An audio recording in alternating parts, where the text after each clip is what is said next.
America already under cyber attack from Russia?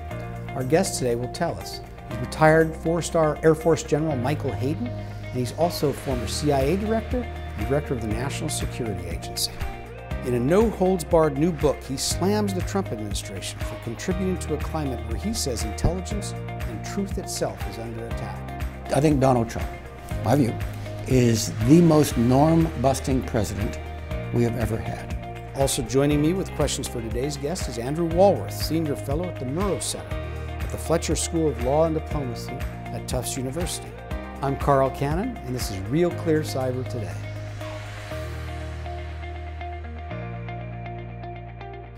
Michael Hayden, welcome to the program. Thank you.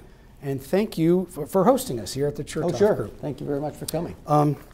Your new book, The Assault on Intelligence, American National Security in an Age of Lies, has gotten a lot of attention for its criticisms of President Trump. Yeah. You say that when the intelligence community tried to warn the incoming president of Russian scheming, he, quote, rejected a fact-based intel assessment because it was inconsistent with a pre-existing worldview or because it was politically inconvenient, the stuff of ideological authoritarianism, not pragmatic democracy. Strong words. Yeah. But let me try out an what's that phrase? Alternative facts? Okay. But it's a less nefarious explanation.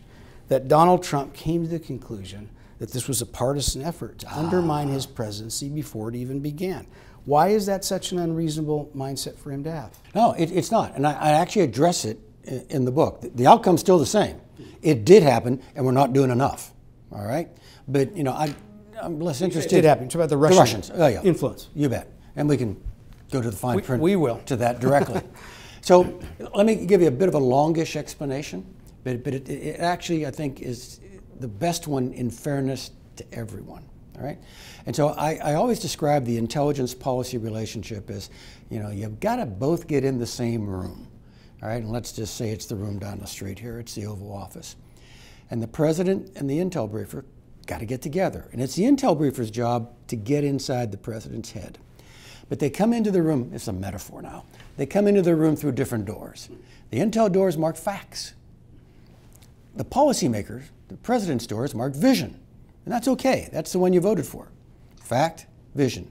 World as it is, world as we would like it to be. Common dynamic, every president. Fact, vision, as is, want to be inherently inductive. Data, evidence, general conclusions. Inherently deductive. First principles. Again, the ones you voted for. How do I apply them to specifics? Fact, vision, as is, want to be inductive, deductive. We're generally pessimistic. Presidents are generally optimistic, otherwise they don't interview with you for the job. All right? Happens to all presidents. So we always know we've got this bump. I offer in the book that it would have been a fairly smoother bump with a Hillary Clinton, not because of any judgment on her personality, but because she'd been doing it for 4 years, remember? As Secretary of State, so you've already established a rapport. The easiest bump for us was probably George H.W. Bush, because remember, he used to come into the room through our door. It's your job. That's right. We knew that if it were to be a President Trump, this would be a big speed bump. Because these attributes I described over here, I think the Creator gave him an extra measure. He is inherently instinctive, spontaneous, not very reflective, prone to action, has an almost preternatural view of his own, preternatural confidence in his own a priori narrative of how things work. So this one's going to be tough. To your point, it is a national tragedy and a perfect storm. At the first time we had to do that with the new president, we knew it's always tough, but it was going to be especially tough with this one, through no one's fault. It was on an issue, as you described, an issue that other Americans, not the intel guys, other Americans were using to challenge his legitimacy as President of the United States. And that is a national sadness, all right? And so my call is for the intel guys, you got to hold your ground.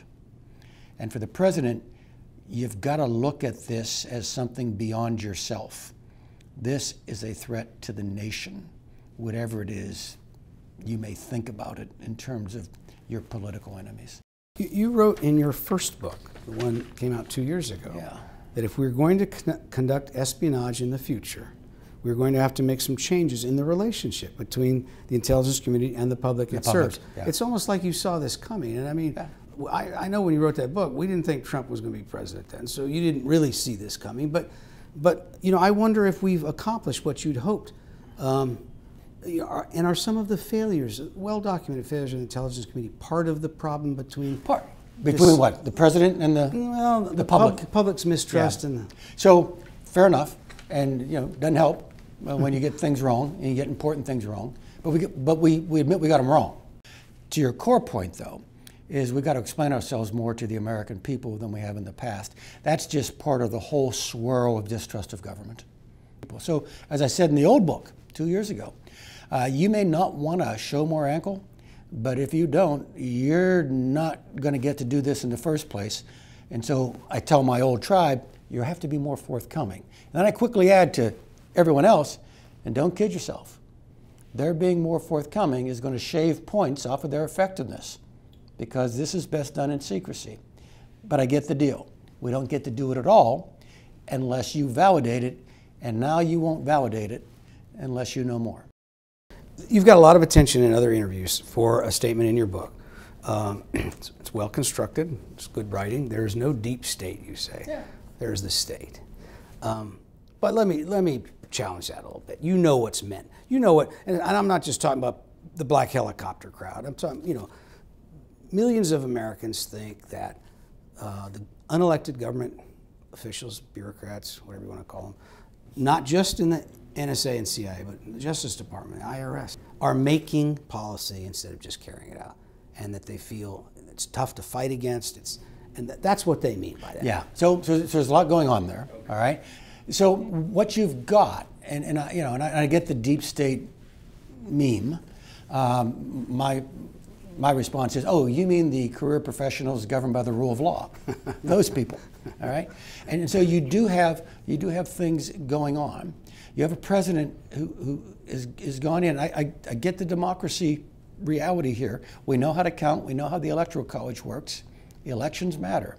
And therefore, I say literally in the book, we have to accommodate all presidents. Right? Now, we may have to do more accommodating here because this president is making far more dramatic changes in our direction. All right?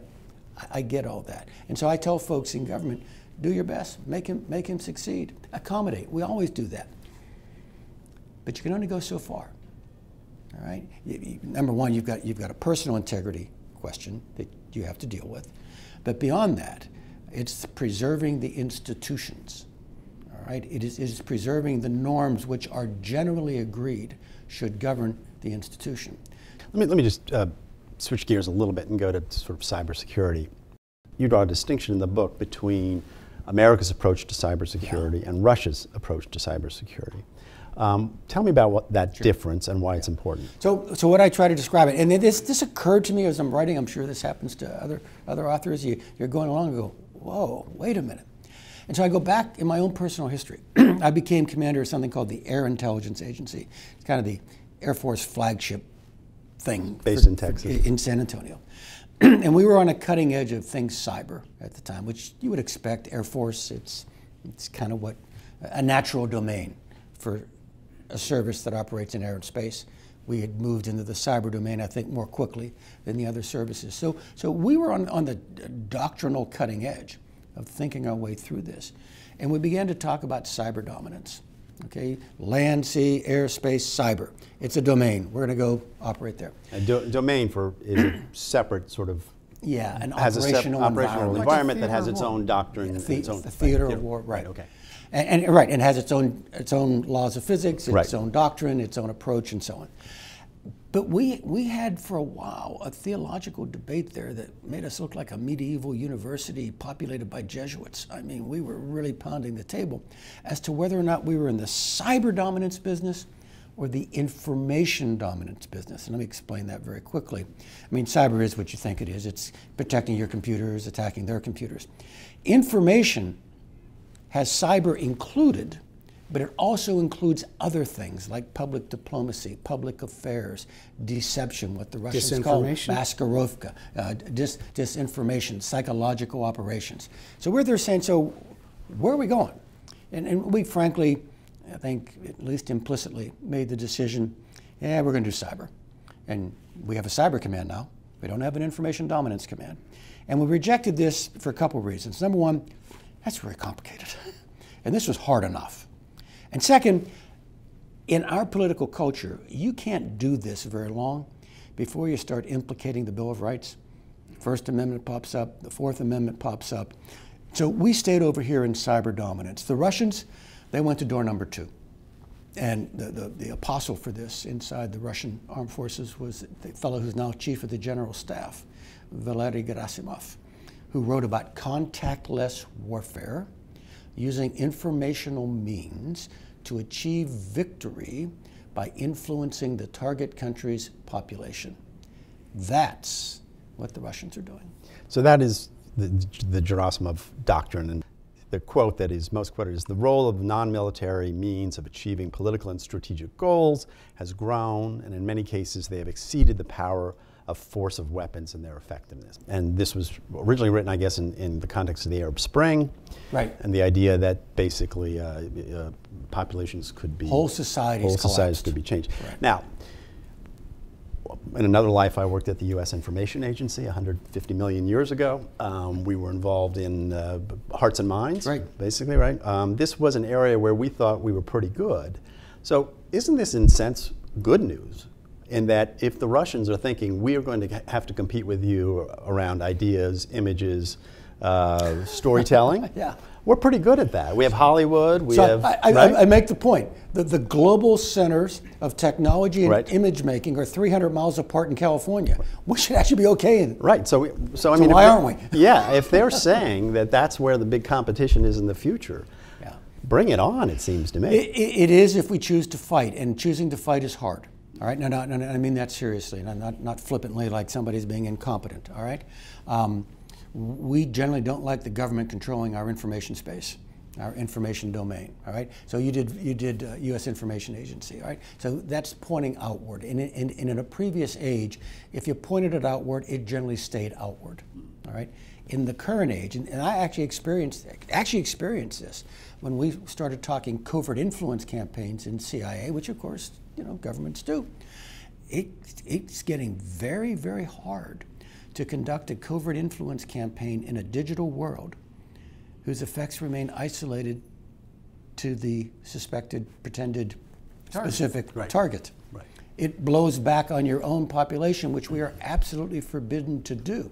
So although we probably have the talent and we probably have the technology, we are limited by a couple of things. One, law, policy, Constitution, and frankly, we generally feel compelled to tell the truth when we do this, which gives you a time lag because you want to make sure what the truth is, and what's the old phrase, the lie's gone around the world a couple of times before the truth puts her boots on. Yeah. Your book, you make an analogy. We're talking about what we're talking about now, the importance of truth and having a culture that the norm is fact-based information exchanges. You invoke the Enlightenment. I do. You're the second person to do that I'm aware of. Joel Garrow, who runs Arizona State University, runs something called the Weaponized Narrative Initiative, and they do papers there examining what the Russians are doing to us. He says, Joel's an old peacenik. He says, I'm talking to all these generals. How do I excuse that to myself? Because back the young Joel Garrow who marched against the Vietnam War. The way I tell myself is it's the Enlightenment itself that's under attack. It's easy. Sign me up. That's exactly the thesis in the book. Yeah. Now, that raises other questions. So is Donald Trump the first postmodern president? Let's start with that. Yeah. So he is the first president in what we have begun to define as the post-truth era. Okay. Oxford Dictionary Word of the Year, 2016. Right, but I use postmodern for... I understand. All right, go ahead. I understand, but my word is post-truth. Okay. Okay? And it's decision-making based less on data and evidence and more on feeling, preference, emotion, tribe, loyalty, or grievance. And so watch the president talk. Okay, and this is, I'm a career GI, all right? So I want to be respectful of both the office and the man, All right, so this is descriptive. But watch the president talk. With the exception of the speech he gave, telepromptered, across the river at Fort Myer with regard to Afghanistan, when the president argues for a position or lays out his expectations, he does not marshal arguments or evidence for it. He transmits it as assertion, all right, period. And there's no fine print underneath it. And then in the defense of whatever had been asserted, he defends it by attacking those who would oppose or question it by undercutting their legitimacy. Fake news, lying media, intelligence in quotes, so-called judges. That is the very opposite of the Enlightenment's values, which is evidence-based, inquiry, pragmatic, experimental, humble in the face of complexity, willingness to change based upon observation. That's the meat of the Enlightenment. And now you have this other approach. All right, I want to tie this back. That's what I'm concerned about. I understand. I want to tie this back to what the Russians are doing. So, post-truth, you said postmodern. The paradox to me that I'm getting at is that the first president who behaves this way is the one who routinely attacks the college campuses and political correctness. But this term isn't new. This approach isn't new. It's been this victimization. It's sort of it comes out of the left. It comes out of the college campuses. I have no brief to counter your argument. All right. So now we're at the point where we've got the intellectuals on the left and we've got the president of the United States on the right saying using these same sort of tactics. So then the Russians, we've made the Russians' job very easy for them. So let me use my metaphor here. Okay, we got this cake. They want us at each other's throats, but we already are. So okay, yeah. So I describe it as a three-layer cake. The first and biggest layer is us. All right, it is our political dialogue, and I am not blaming the political dialogue of the right. I am blaming the political dialogue, the victimization, the position taken by demonizing the opposition. All right. Now, a couple years back, a particular political candidate, Donald Trump, recognized that. So I'm now to the second layer of the cake, the administration. Recognized it, exploited it, and frankly, my judgment, he makes it worse. He makes it worse sometimes by what he does. He really makes it worse by what he says. All right? So I've got a basic layer. It's us.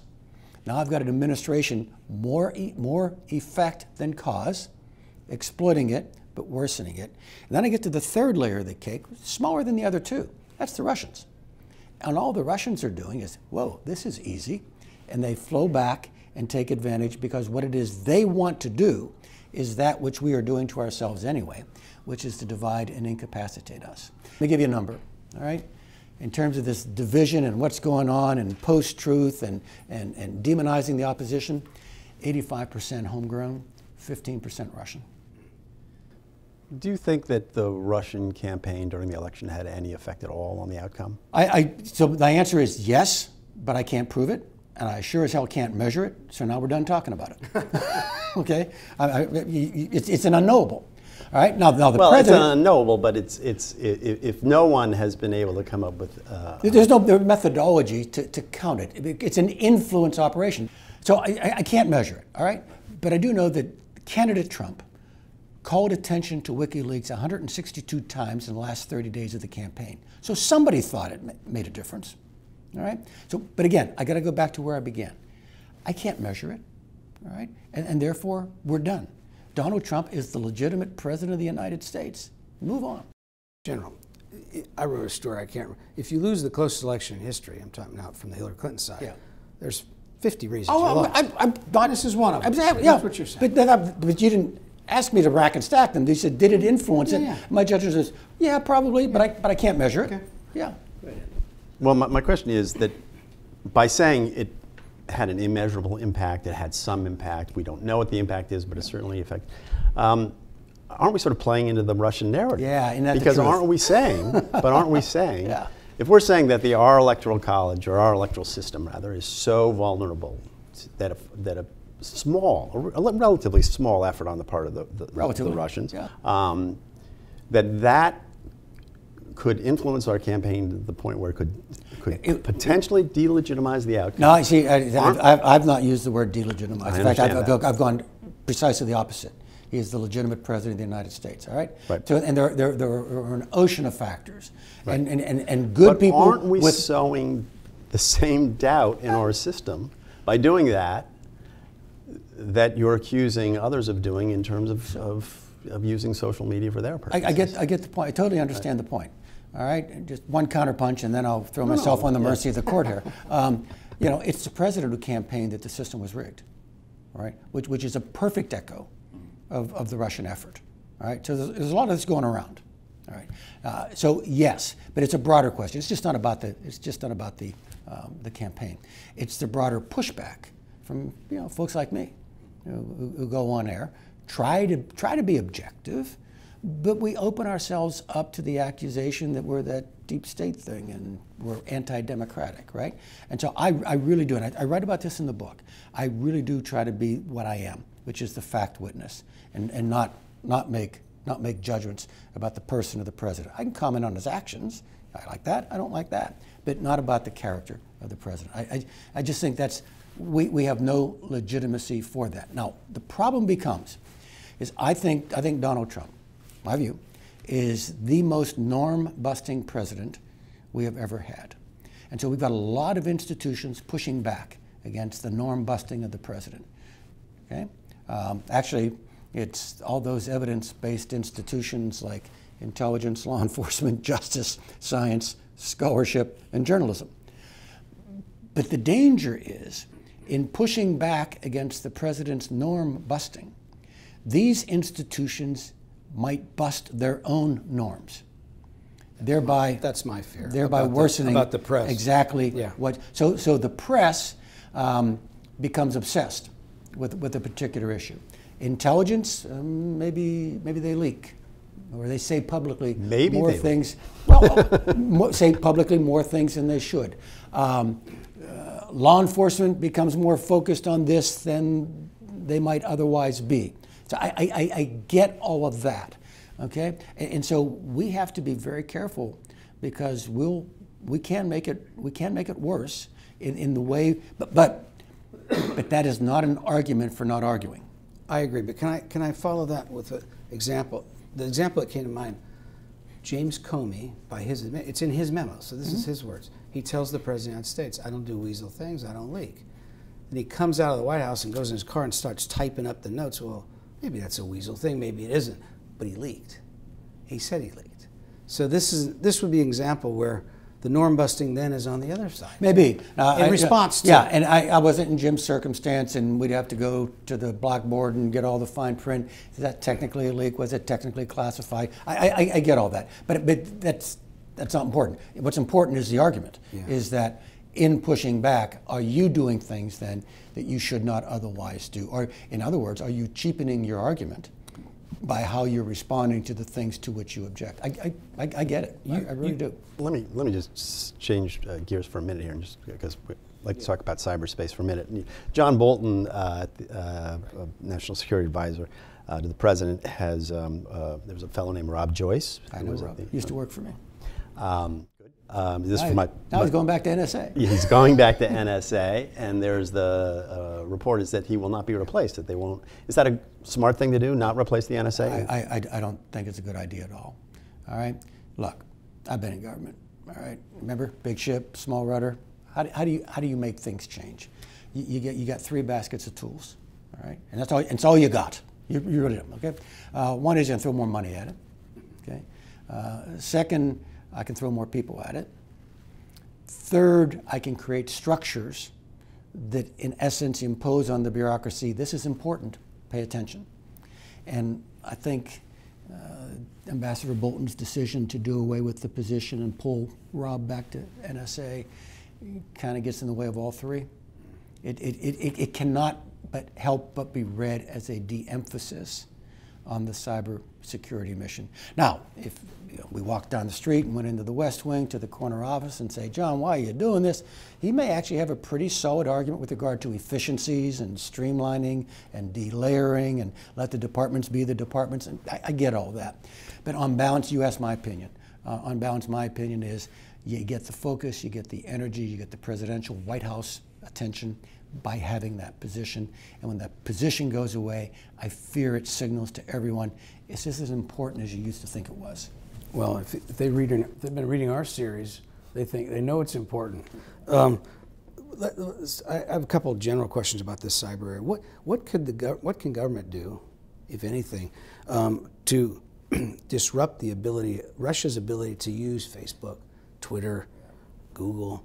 What's a practical thing we can do to interfere with that process? Yeah, it's hard. It's very hard, and it gets in the way of free speech.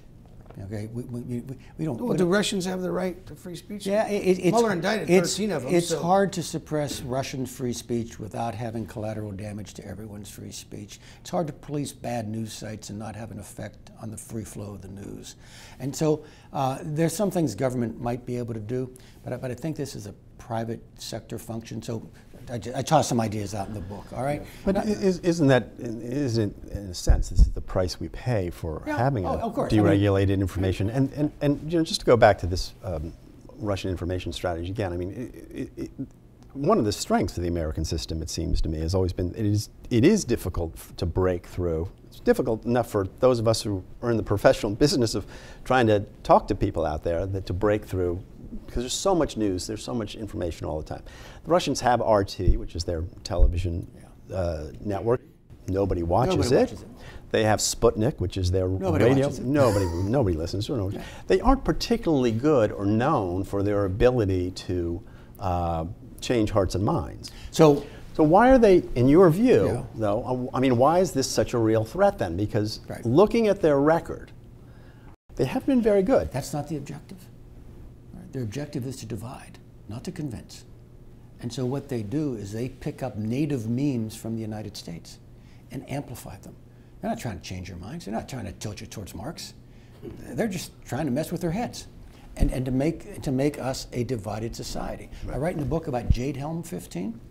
Okay, that's a normal exercise in Texas and some southern states that Russian bots and the alt-right media convinced enough people in Texas was an Obama administration coup to arrest political dissidents, up to and including abandoned Walmarts being used as concentration camps and boxcars transiting Texas with leg irons on the floor. Let's posit that there's a lot of crazy stuff on the internet. But that's the point. It's on the net. And so two additional realities.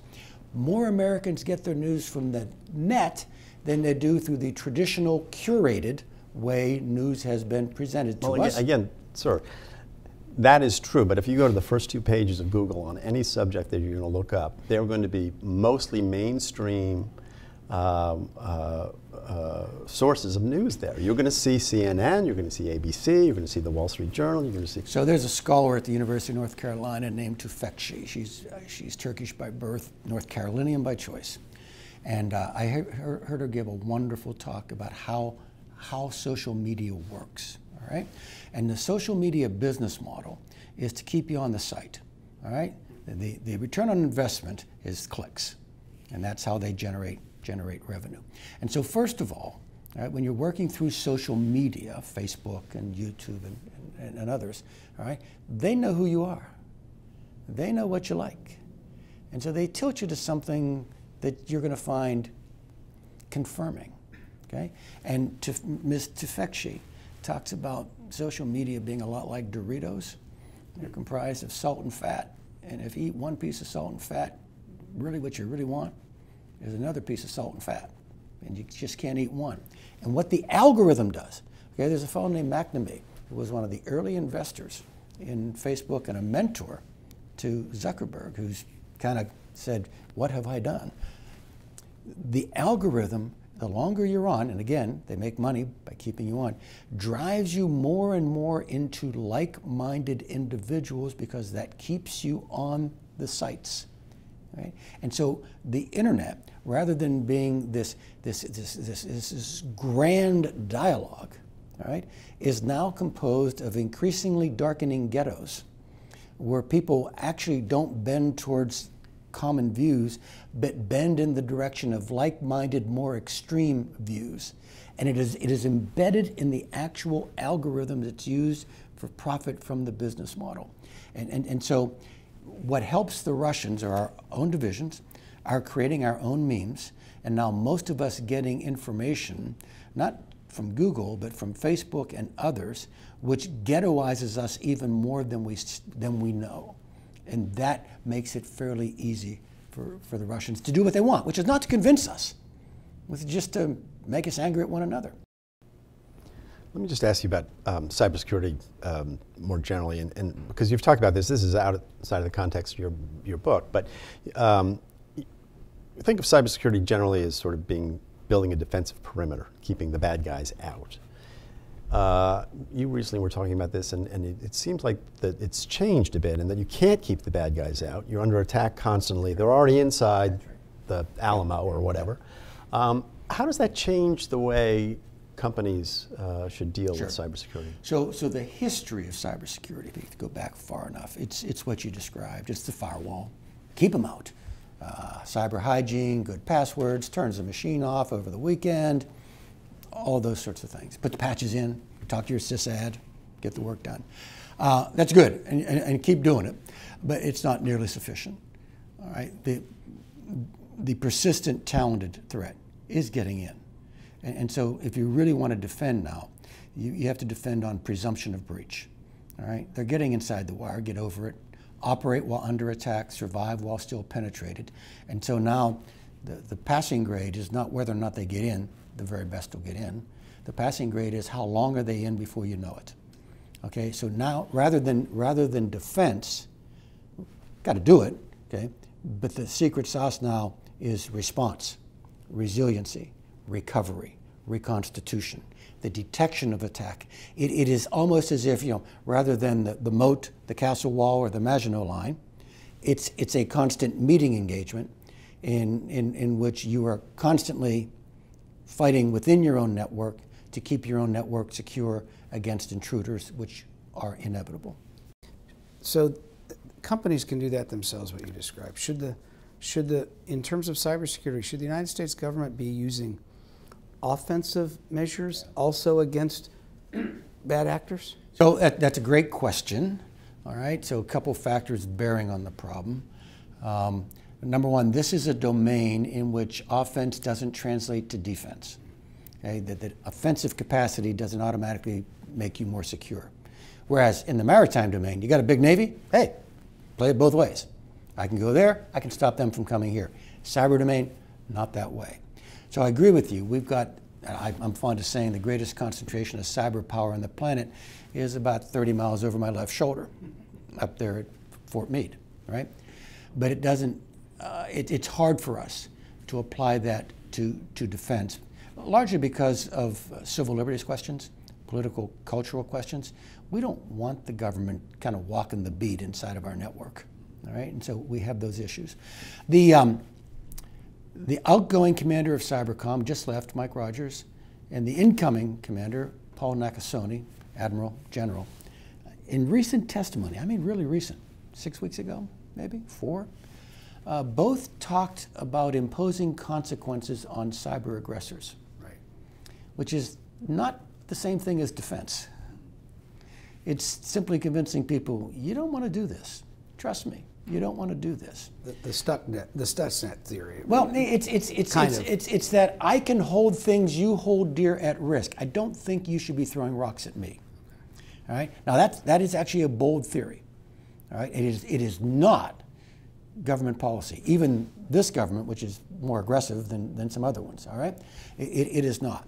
So it's out there as an idea that we might be able to conduct what they label as cyber deterrence, not defense, all right? That we can either disable machines that are coming at us, or we can hold at risk things they hold to be dear. In other words, what they're arguing for is a new legal and policy space above the normal I'm spying on you and stealing your stuff line, but below the and now I'm at war with you line. Wasn't the same logic of mutually assured destruction? Well, actually, you can reason by analogy, all right, with the nuclear world, with the disabling attack being the counterforce approach, and the counter-value approach being hold dear that which they value. All right, so there's a logic there. But, okay, mutually assured destruction was always a theory. These guys are asking for something that would actually be taking place. Do you think that would be a good idea to do that? I've not yet resolved that one in my mind. There's a lot of thinking needs to be done about that. In the private sphere, you've talked about this being now a board level responsibility. And have even talked about repopulating boards with people who understand. Just relive the Sarbanes-Oxley drama. Right. Yeah. So tell me a little bit about that. So most boards, being of my age, don't have an awful lot of inherent cyber security capacity on them.